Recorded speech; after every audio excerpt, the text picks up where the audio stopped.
Hey you, I'm a news person, and here's some news. In the celebrity world, Josh Peck from Nickelodeon's Drake and Josh didn't invite Drake Bell from Nickelodeon's Drake and Josh to his wedding. What the f*** is this? In Congress, a small murder of GOP senators has been secretly writing a health care bill that would repeal and replace the Affordable Care Act, a piece of legislation that, while flawed, has saved the lives and improved the health of millions. The House version of the repeal bill would essentially give tax cuts to the wealthy and potentially cause 23 million people to lose their health care. Even President Trump, that can't be right, of a country? Okay. Even President Trump has referred to the bill as mean. And so, behind closed doors, the murder of senators has been writing up a new, barely less mean bill and hasn't even let fellow Republicans see what's in it. By the time this comes out, there will be more information, but luckily we've acquired, breaking news, an anonymous letter from one of the senators crafting the bill. Dear America. Oh, that's nice. Yeah. I understand that people are confused and concerned about what the bill is going to look like, and I can tell you, please do not be concerned. I can't tell you about the bill, but I can tell you it'll be a bill. I mean, this is what we campaigned on. This is what we pushed for. Surely we have something in mind that won't just give tax cuts to the wealthy and make people lose their health care. That wouldn't be a very good health care bill, now would it?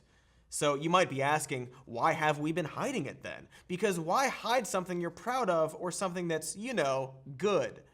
I mean, I could say this is payback for how the Democrats passed the Affordable Care Act. Goodness gracious knows that there are enough tweets from GOP members, including Vice President Mike Pence, condemning passing bills in secret, but also the ACA passage involved months full of 100 Senate hearings and 161 amendments from Republicans. And this has involved 0 of the first thing, but 0 of the second thing. So I guess maybe we're being secretive because it's still very bad, and son of a gun, I'm starting to realize that maybe we're bad. What am I doing? What the hell am I doing? What is wrong with me? What is wrong with me? The tear stains make the rest hard to read. Can we get the rest of this transcribed for me? Thank you.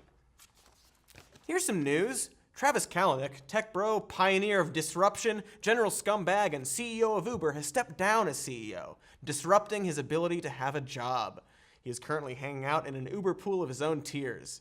Speaking of disruption, a group of protesters disrupted a production of Julius Caesar that portrayed the assassinated Caesar as a President Donald Trump-like figure, continuing the long tradition of hacky theater productions replacing Caesar with a modern president, including Barack Obama, George W. Bush, and Bill Clinton. And of the 4 presidents mentioned, 2 of them are alleged rapists, so pretty good. The protesters likened the show to Nazi propaganda that promotes political violence, while others call it a Shakespeare play about the perils of political violence, in which the character who plots the assassination is the bad guy. I look forward to their protest of Romeo and Juliet for its disgusting promotion of teenagers falling in love and killing themselves. Meanwhile, that night another protest took place for Philando Castile, the black man who exercised his Second Amendment right by calmly informing a police officer he legally had a gun in an open carry state and then was instantly shot dead in front of his girlfriend and her 4-year-old daughter.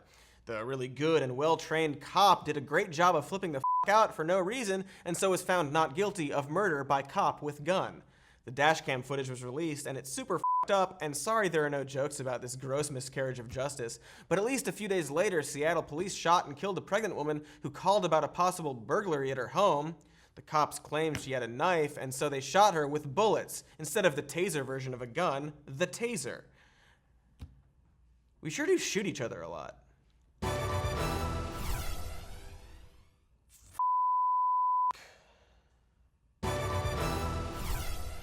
I never thought I'd say this, but what's the freaking president up to? Oh, there he is! At a rally Wednesday night, President Trump, big, strong, smart immigration man, suggested we need new immigration laws in which immigrants would not be eligible for welfare for 5 years, a law which has existed for 20 years. So, breaking news, our president is a dumb fucking idiot who doesn't know what he's talking about, and will just say whatever and then get credit for it. Like, who cares? Let's just not let ourselves get distracted by our president being a dumb fucking idiot who doesn't know what he's talking about and will just say whatever and then get credit for it. The rally was a delicious taste of candidate Trump, who has a much better time than President Trump. And we'll be seeing even more of candidate man because he'll be holding his first re-election campaign fundraiser next week in the Trump International Hotel, which is the very expensive hotel he built down the street from the White House. Having a hotel down the street combines two of Trump's favorite things, accepting constitutionally illegal gifts from foreign nations and not having to walk very far to accept those gifts. Holding a re-election fundraiser 5 months into your 4-year term as leader of the free world would probably be some kind of record, had that record not already been broken by Trump himself, who filed all the necessary paperwork for his re-election campaign his first f***ing day as the president of the United States of America, which is a country with a president named Donald Trump.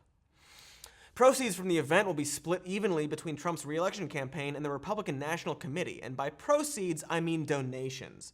Money spent on food, drinks, and hotel accommodations will all go directly to the Trump International Hotel.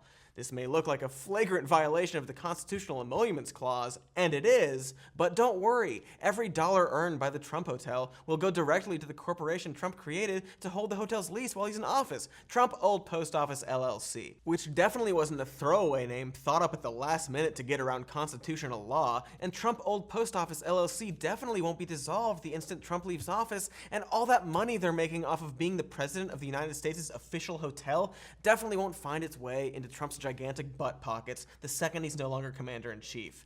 Commander-in-chief, more like conmander-in-thief.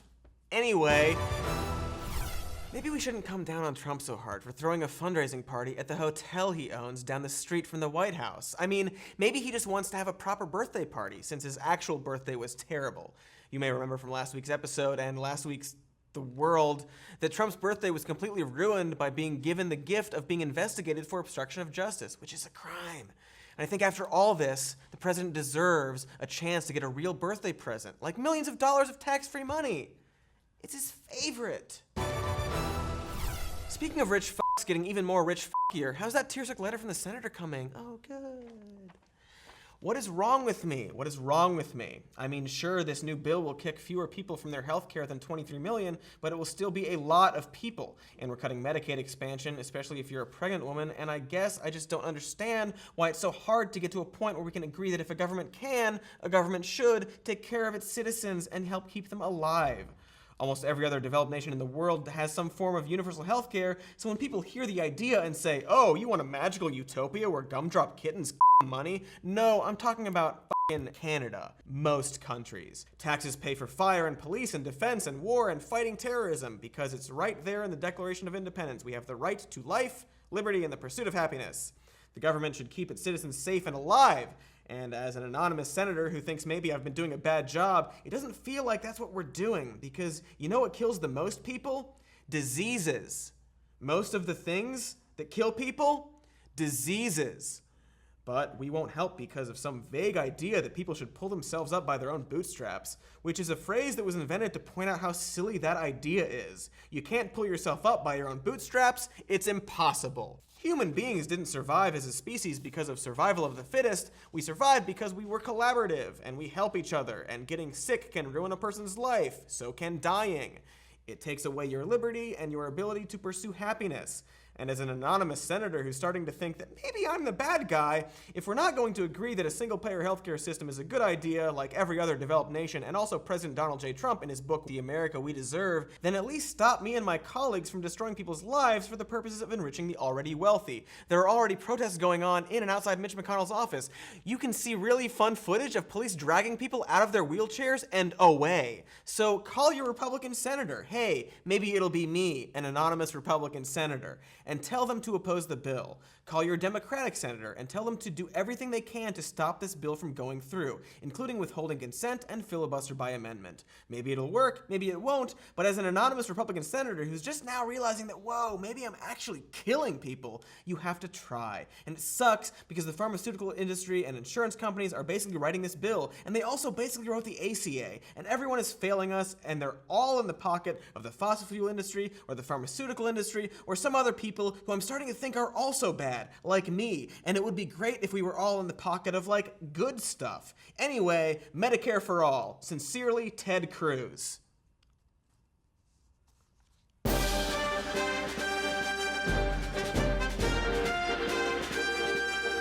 Ted? You're the Zodiac Killer, Ted.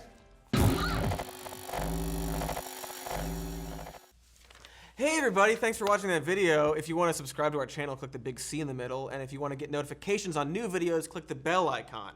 And if you want to call your senator, do it. Even if you don't want to, do it. It works, it's important. Just do it today, do it tomorrow. Do it a couple times the next day. Do it the next day after that. Do it when you are bored. Do it all...